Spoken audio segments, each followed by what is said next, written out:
Coba kalau diri dikendalikan oleh ruhnya yang ditiupkan, kehidupan kayak apa, bro? Sudah bukan rata-rata lagi.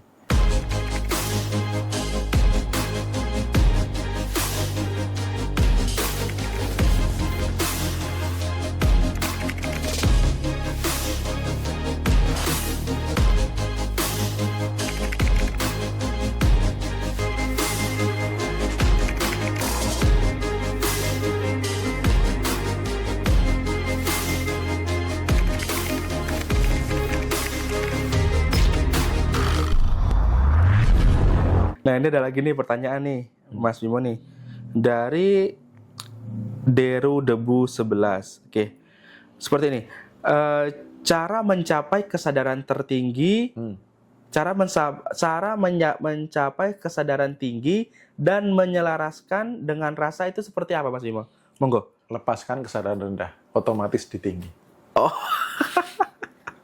Kalau mempertahankan kesadaran rendah, ya di rendah terus. Karena dipertahankan di situ. Gitu loh. Emosi-emosi itu dilepaskan, nanti otomatis naik kesadaran tinggi. Oh, seperti itu ya. Simple, jangan dibikin rumit. Dibikin simpel aja teman-teman ya. Karena memang begitu yang saya lakukan begitu. Begitu melepas kebencian, melepas amarah, melepas dendam, ya, melepas hal begitu, sudah clear. Gitu. Nah, tadi kan kita udah membahas tentang logika, terus Mas Bimo juga nyenggol-nyenggol nih tentang intuisi tadi ya. Nah, sebenarnya supaya kita lebih paham, intuisi itu apa sih, Om? Ya, intuisi itu ya tadi di atas pikiran ada insting, di atas insting ada intuisi. Intuisi itu seperti kayak hadir dari dunia lain gitu loh. Seperti bukan dari diri. Seperti, tapi padahal dari diri gitu. Dari diri yang sejati. Dari diri yang sejati. Apalagi itu? Higher self. Diri sejati itu gini. Nanti setelah itu kan ada membahas itu juga. Nah, gini. Higher self itu adalah pada saat manusia diciptakan, ditiupkan apa? Ruhnya. Iya. Berarti ada ruhnya di dalam diri. Nah, ketika ruhnya ngasih tahu, itu yang dinamakan salah satunya intuisi. Oh, gitu. Pak, aku harus ke sini, harus ke sana, harus ketemu ini, harus belajar ini, harus baca buku. Ada dorongan kuat. Ada bisa dalam bentuk penglihatan, bisa lewat mimpi, bahkan ada dorongan kuat itu bisa juga. Oh, gitu ya. Terus bagaimana sih, Om, supaya intuisi kita tuh jadi tajam tuh gimana caranya? Caranya sama dengan melepaskan emosi-emosi negatif tadi. Ketika tumpukan itu dibereskan, kembali kepada kemurnian. Si higher self itu jauh lebih aktif gitu, lebih dominan. Karena itu jadi sebenarnya nanti teman-teman akan menemukan kok caranya gitu-gitu aja, ya memang begitu. Dan harusnya begitu. Jangan diperumit. Intuisi mau tajam, lepasin hal-hal yang logik yang dominan, kafir, kakian pikir gitu ya. Terus rasa-rasa di kesadaran rendah itu dilepasin, otomatis tajam kok. Oh, gitu ya. Gitu. Ini mungkin banyak juga yang bertanya karena saya juga ingin penasaran nih tentang higher self itu. Seperti apa konsep higher self itu? Nah, ini teman-teman supaya lebih kuat, bukan hanya kata saya. Teman-teman bisa boleh googling. Siapa itu higher self? Nulisnya higher self.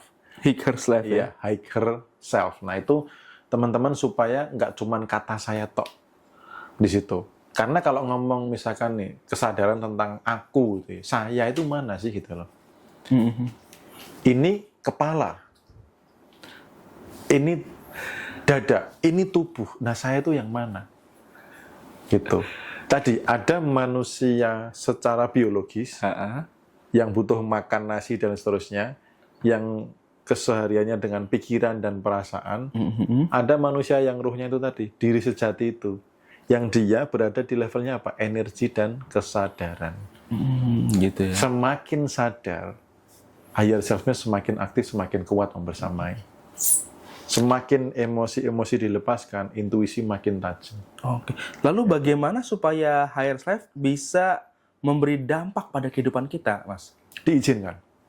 Diizinkan? Sesimpel itu? Ya, diizinkan. Jadi kan gini, banyak orang kan hanya pakai ego. Ego diri, ego pribadi. Tapi dia tidak, yang ruhnya tadi, tidak diizinkan menguasai diri sepenuhnya. Coba kalau diri dikendalikan oleh ruhnya yang ditiupkan, kehidupan kayak apa, bro? sudah bukan rata-rata lagi. Karena yang mendrive kehidupan ruhnya langsung. Udah di atas normal ya. Iya. Di atas normal. Wah, luar Gitu. biasa. Makanya jangan sombong di hadapannya. Kita bukan apa-apa kalau di hadapannya ya. Ya, Tuhan setiramu rapi enak tak nyetir dewe gitu. Aduh. Gitu. Jadi sadari, mintalah supaya higher self lebih dominan menguasai hidup Anda. Supaya ruhnya, bukan ego-ego diri manusia kedagingan ini tadi yang dipenuhi dengan emosi-emosi tadi. Kita dilepas kembali kepada titik kemurnian yang itu adalah higher self ketika menguasai diri, mendrive, memberikan petunjuk, ngasih map-nya. Kayak apa coba hasilnya? Aduh, luar biasa sih. Itu. Oke, Mas Bimo, ini sebelum kita tutup live kita jawab-jawab pertanyaan dulu ya beberapa teman-teman ya. Coba jawab yang dari bawah bro, biar nyambung. Oke, ini Scroll langsung ke bawah. Dari bawah atau dari atas? dari bawah. Dari bawah, oke. Ini ada dari Tri ya, dari Bu Tri. Bagaimana cara melepaskan emosi Mas katanya? Ya, cara. Jadi teman-teman kebanyakan kan terjebak di cara. Cara itu boleh, tapi yang terpenting di balik cara adalah keputusan. Keputusan. Adalah niat. Gitu loh. Jadi misalkan marah, kan banyak orang yang sengaja menjaga, bro. Saya putuskan melepaskan rasa marah. Berhenti, lepas. Itu bisa lepas, apapun caranya. Tapi kalau mau dirunut, yang pertama adalah silahkan akui bahwa diri Anda, misalkan contoh marah ya, akuilah bahwa Anda sedang marah. Sadari bahwa Anda sedang marah. Oh, aku lagi marah ya. Ya akui, sadari, lalu terima. Oke, ini rasa marah, saya lepaskan. Lepasnya gimana? Ya sudah, saya putuskan untuk melepas rasa marah ini. Tarik nafas panjang, lepaskan. Nanti badan lebih enteng, lebih enak, nyaman gitu. Begitu nanti muncul emosi lain lagi apa? Jengkel. Oke, aku sedang jengkel. Sadari bahwa sedang jengkel. Itu habis itu niatkan, lepaskan lagi. Oke, tak niatkan melepaskan rasa jengkel ini. Tarik nafas panjang, lepaskan. Begitu muncul lagi, lepaskan lagi. Disiplin begitu terus. Karena kadang ada orang yang ketika marah memutuskan menjaga marah. Ada yang gitu ya? Bahkan ada yang tidak sadar bahwa dirinya sedang marah. Sedang menjaga itu. Marah itu kalau nggak sadar bahaya, bro. Bisa membabi buta, bisa melukai, bisa ujung-ujungnya penyesalan. Tapi kalau sadar sedang marah, aku kok marah ya? Mau seberapa lama aku marah, seberapa efektif aku marah, tujuannya untuk apa, habis itu selesai. Tapi kalau sebelum itu bisa disadari, diakui, dan dilepaskan, itu oke. Karena kita sejak kecil diajari menahan, bro. Itu yang menjadi tumpukannya, itu lapisannya banyak. Cowok nangis, gitu. Kan suruh nahan. Nggak boleh nangis tuh ya. Nggak boleh nangis itu. Padahal selangit lepasin harusnya aja dilepasin, diekspresikan, diputuskan. Kapan mau tak lepaskan? Nah, keputusan itu ditandai dengan waktu. Sekarang saya putuskan untuk melepaskan rasa marah. Nanti lihat aja. Karena itu harus dilakukan pas emosi itu muncul. Gitu. Kalau mungkin sekarang teman-teman tidak ada emosi apa-apa yang negatif, ya tidak bisa. Tapi misalkan ada yang sedang mengalami, misalkan sedih, ya sudah. Akui, terima, sadari, lalu putuskan untuk dilepaskan. Tarik nafas panjang, saya melepaskan rasa sedih ini. Jadi bukan peristiwanya, emosinya. Jangan fokus pada kontennya, pada peristiwanya. Nanti nggak selesai-selesai. Om, kalau ditinggal pasangan gimana? Om, kalau dikecewakan, kalau ditipu, itu nggak akan selesai-selesai. Emosi ditipu apa? Gitu. Karena misalkan gini, kecewa, emosi kecewa itu ya. Kecewa, marah. Kan peristiwanya bisa beda. Bisa dilecehkan, bisa disepelekan, bisa dibully, bisa ditinggal, bisa apa. Peristiwanya bisa beda-beda. Nah, orang kadang kejebak di konten peristiwanya. Padahal emosi inilah yang perlu dilepaskan. Ketika dilepaskan, ini apa? Sudah nggak berarti. Gitu loh. Pernah nggak misalkan gini, kalau sudah melepaskannya, peristiwa yang tidak nyaman di masa lalu, ketika diingat sudah netral. Dulu padahal jengkelnya kayak apa, tapi sekarang lihatnya kok biasa ya. Karena apa itu? Sudah melepaskan. Peristiwanya masih bisa jadi masih membekas dalam ingatan, tapi rasanya sudah netral. Gitu. Jadi ketika ada peristiwa apa, jangan fokus peristiwanya. Amati emosinya. Terima, akui, sadari, Lepaskan gitu ya Mas ya. Oke, siap. Itu dilepaskan aja ya, seperti itu ya. Nah, ini mungkin pertanyaan terakhir ya, Oke. Mas Bimo ya, karena ini setelah saya lihat nih, sepertinya teman kita Nggak satu ini, berasa ya sudah jam Iya. jam 12 ya. iya, makanya saya bilang ini pertanyaan terakhir. Dan juga ini karena sepertinya ini teman kita satu ini memang lagi butuh bantuan motivasi dari Mas Bimo ya. Ini maaf ya teman-teman ya, kita nggak bisa baca semua pertanyaannya karena memang pertanyaan-pertanyaan seperti ini, apalagi yang cenderung hal negatif itu bakal menguras banget ya, menguras energi kita banget, energi Mas Bimo juga. Jadi ini yang terakhir dan simak baik-baik karena ini bagus banget pertanyaannya. Siapa tahu suatu saat teman-teman mengalami hal seperti ini.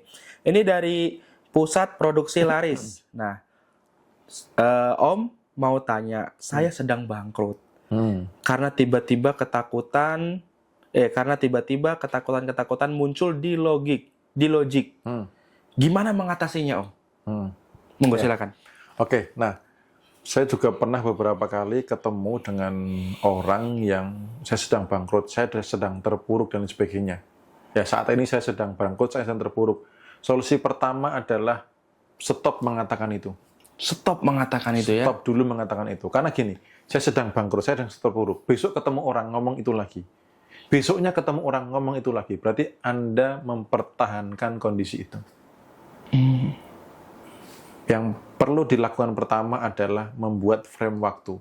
Dulu saya bangkrut, kemarin saya bangkrut. Setelah ini, misalkan setelah live ini, setelah ketemu siapa atau setelah melakukan apa, kehidupan saya meningkat. Itu dulu yang dibangun. Karena keimanan itu adalah apa? Percaya dulu baru melihat. Gitu loh. Kalau atensinya kebangkrutan, tiap ketemu orang bilang saya sedang bangkrut. Besoknya lagi di live orang lain ngomong saya sedang bangkrut, gimana caranya? Besok lagi di konten lain, besok lagi ketemu orang saya sedang bangkrut. Apa yang terjadi? Berarti kan apa? Mempertahankan bangkrutnya. Benar. Gitu. Lalu jangan lihat kontennya. Dari bangkrut itu, emosinya apa sih? Lepasin. Kekhawatirankah, kecemasankah? Lepasin. Sampai diri tenang damai. Ketika tenang damai, satu intuisi bisa mudah datang. Yang kedua, ketika kesadaran vibrasinya naik, ketika emosinya semua terlepas, kan kembali kepada mekanisme semesta tadi. Iya. Gitu. Dan logik itu membatasi memang. Mana mungkin? Kalau sudah begitu berarti sudah ngunci dong, sudah memutuskan untuk terus bangkrut dong. Ya benar. Iya kan? Tapi ketika melepas emosi tadi, itu membuka segala potensi kemungkinan terjadi. Oh, seperti itu ya. Iya, jadi teman-teman tuh hanya perlu membuka, diri terbuka terhadap segala potensi kemungkinan terjadi. Kadang teman-teman atau orang-orang banyak yang menutup itu dengan pikiran logiknya, dengan emosi negatifnya. Mana mungkin, sekarang aja bangkrutnya nilainya segini. Apa mungkin, dari mana datangnya? Berarti apa? Sudah menutup segala kemungkinan terjadi. Dan itu dia salah menggunakan logik ya. Ya. Nggak tepat di tempat yang itu, bukan itu ya. Iya. Di mata Sang Maha Besar, bukankah itu hal yang kecil? Makanya jangan sombong di hadapannya. Jangan sombong di hadapannya. Rendah hati di hadapannya. Serahkan kepada Tuhan. Iya. Serahkan kepada Allah. Karena dulu ketika saya punya masalah, saya serahkan. Ya Allah ya Tuhan, saya tidak sanggup. Bereskan. Dan nggak ada masalah yang lebih besar melebihi kuasa Tuhan, kuasa Allah ya. Betul. Hanya Tepat kecil sekali. ya masalah itu ya. Ya. Oke. Itu yang terus dibangun. Masa iya sih Allah ngelihat hambanya begitu diem aja? Iya, katanya Maha Pengasih Maha Penyayang itu, Iya. ingat-ingat ya. Perasaan kamu gimana? Gitu loh. Karena dia mengikuti prasangka namanya. Iya, benar. Tuh, makanya lepaskan emosi itu apa? Menuju kesadaran titik kesananya. Walaupun sebenarnya bukan Tuhan tuh di sana ya, di sini juga. Cuma untuk menggambarkan aja gitu. Oke, siap. Gitu. Jadi jangan menutupi segala potensi kemungkinan terjadi. Terbukalah terhadap semua kemungkinan yang terjadi. Dan itu yang saya lakukan. Siapa tahu besok jadi triliuner, siapa tahu besok bisa. Semua kemungkinan terjadi. Dibuka segala potensi keimanan. Jangan membatasi diri. Karena kita sejatinya infinity. Semesta kecil, semesta besar, infinity. Tiada batas. Gitu. Oke, keren sekali. Beri tepuk tangan teman-teman. Walaupun nggak kedengeran ya tepuk tangannya.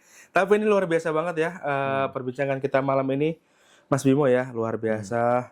Dan ini ilmunya daging semua. Buat kalian yang nyatet ini, aduh, beruntung banget kalian guys, serius. Yang kalian nyimak dari awal sampai akhir, kalian adalah orang-orang yang beruntung. Oke? Dan buat teman-teman yang sudah bertanya, namun belum bisa kita jawab, sebelumnya saya minta maaf ya. Tapi teman-teman bisa mendapatkan atau menemukan jawabannya di acara meditasi ya. Acara meditasi nanti teman-teman datang aja dan jangan banyak alasan ya teman-teman ya. Kalau mau sukses gak usah banyak alasan. Alasan biaya itu udah nggak lagi. Kenapa? Karena ini udah nggak dipatok berapa, kalian ada berapa, yang penting datang, ikutin acaranya dan bertukar energi dan mari kita bersama-sama menuju kesuksesan. Tinggal datang aja teman-teman ya. Baik Om Bimo, terima kasih ya buat malam ini, buat ilmunya, buat sharing-sharingnya. Dan kita nggak bisa balas apa-apa selain memberikan doa yang terbaik buat Mas Bimo. Semoga rezekinya lancar, ditingkatkan derajatnya, dan bahagia selalu bersama keluarga. Amin, amin, amin. Baik teman-teman, sekian dulu ya perjumpaan kita kali ini. Sampai jumpa lagi di live mengoprek-oprek ilmunya Mas Bimo. Episode berikutnya, terima kasih dan sampai jumpa.